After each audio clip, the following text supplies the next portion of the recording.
Okay, hi guys.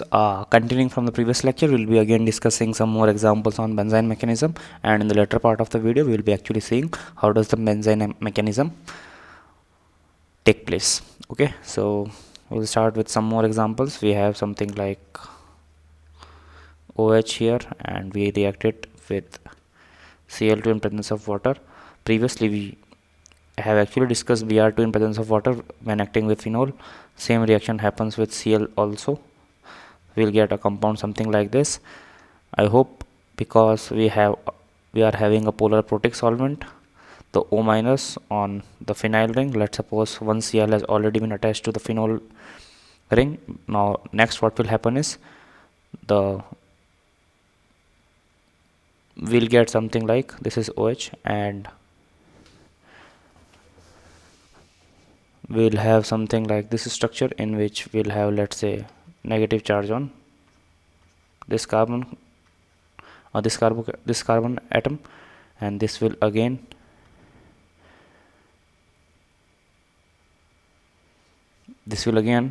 be negative charge will again be attacked this negative charge will again be attacking on Cl. Okay, and will attach Cl to itself. Next what will happen is, in the presence of heat, the H atom, let me show the complete thing here, we'll have something like Cl and H attached here. Next what will happen is, in presence of heat, we'll lose this H to the solution, and then we'll have the negative charge combining with this carbon atom, and again O negative would be formed. Okay, we'll have Cl here and here. Okay, this O negative is actually stabilized by hydrolysis. I hope you remember everything. Okay,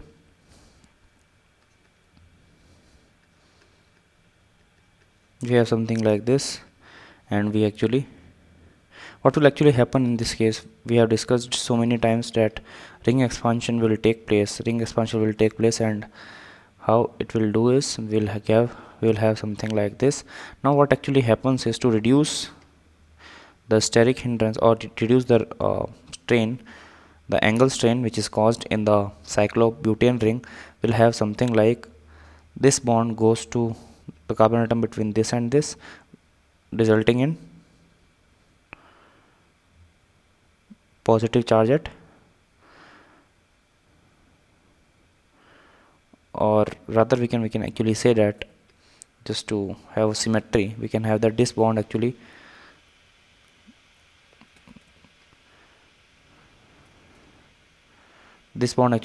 goes to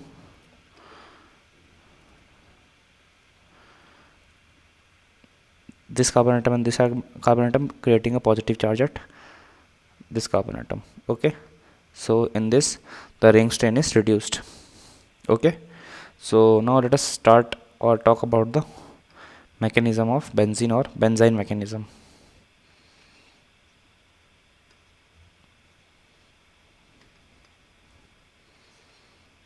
So what happens is, we have a structure like this, Cl and H are here.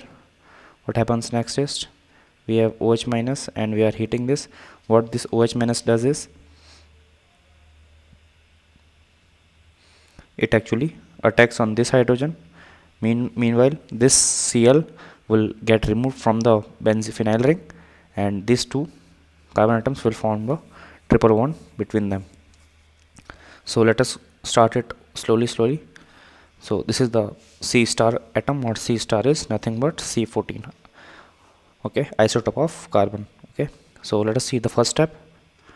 We have something like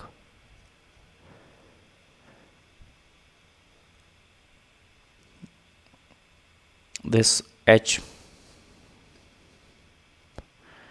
is taken by the OH.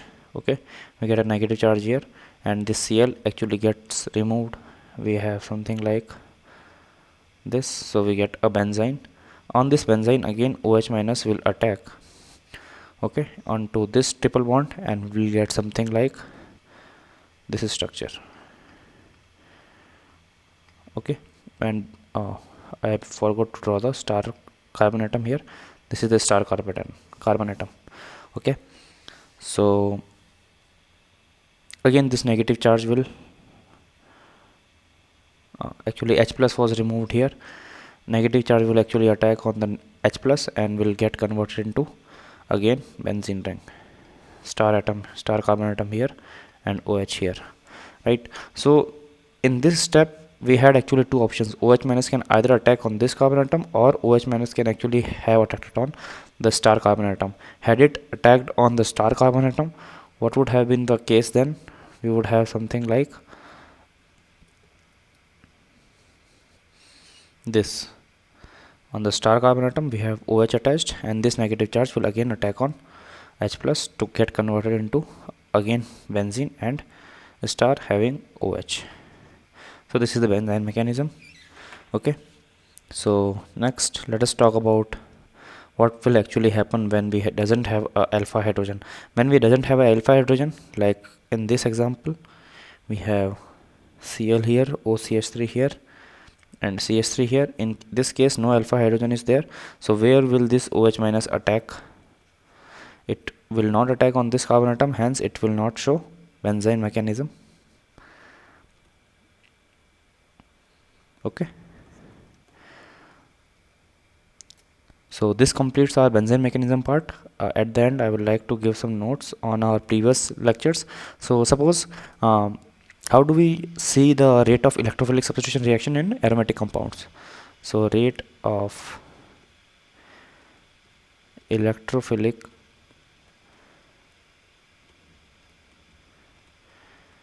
substitution reaction. Okay, how do we actually see it? Suppose we have something like this and this. Okay, in the two compounds, how do we compare the rate? This would be the rate, and in these two compound, what would be the rate? Again this would be the rate. We have SH here. So how do we compare it? You know that F is more electronegative than Cl atom, hence this carbon atom would be having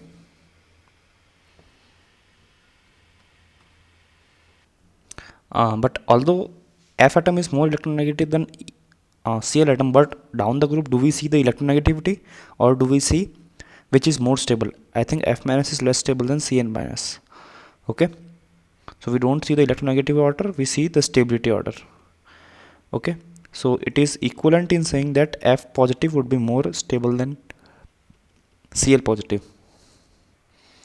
Okay, so what actually happens is when we draw the RDS of this step, we actually get something like a positive charge here, and electrophile is attached at this carbon position, and we get something like this. Now what we get is, due to the lone pairs on fluorine atom, it will get involved in resonance. Same can be said for the chlorine atom as well. Okay, so now in this case we are seeing a positive charge will be there on fluorine and a positive charge would be there on chlorine atom. As fluorine atom, positive charge on fluorine atom would be more stable than positive charge on chlorine atom, hence this would be more stable because RDS is more stable of fluorobenzene than chlorobenzene, hence this would be more stable. Similarly, I can say that O minus is less stable than S minus. Conversely, O plus would be more stable than S plus, hence this would be more stable for electrophilic substitution reaction. This is an important note, please keep this in mind, that during going down a group we will see the stability in terms of negative charge on the electronegative element. Okay, so with this we come to an end of this lecture.